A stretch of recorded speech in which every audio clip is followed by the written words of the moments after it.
back sa ating channel mga kaibigan. Kung bago ka pa lang sa ating channel, please do like, subscribe, and press that notification bell para updated ka sa ating mga videos. Ito na mga kaibigan, recently lang, Cuadro Alas Casimero sa kanilang FB page, Cuadro Alas, it's my boy, nag-post mga kaibigan, September, wait lang mga guys. So ito na mga kaibigan, malamang sa September, beer months mga kaibigan, mayroong laban si Jonrel Casimero, Cuadro Alas, September to remember. Yan. So sino kaya mga kaibigan ang may mas malakas na loob, matapang at makapal ang mukha na kumasa or kakasakay Cuadro Alas? Dahil ito mga kaibigan, Inoue wala na. Wala na ito si Inoue. TG Duhini wala na rin. Sam Goodman with good items wala na rin. Sino pa bang umayaw? Ahmad Dalib.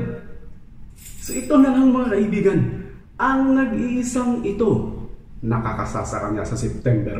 Ito ang pinakamatibay at ito ang may matapang at malakas na loob. So abangan natin yan kung sino yan mga kaibigan. So Cuadro Alas, sana matuloy na yung laban mo. Marami ang fans mo. Marami ang yung mga supporters, mga wannabe brothers mo, at saka mga vloggers na gusto-gusto ka ng lumaban, including ang boxing fans at saka yung mga buzzers mo. So sana magkakaroon ka na ng laban. Ako wala akong ibang hangad kundi makapaglaban ka na. Dahil gusto namin makita kung maangas pa rin bang yung mga moves, di ba? Kung Cuadro Alas pa rin ang datingan ng yung mga suntok at saka stamina. Yeah, di ba? Sana hindi ka na mabas kung matuloy ang laban mo sa September. Nabuy hingal ka, di ba? So ganito lang yan, granting without admitting na matuloy.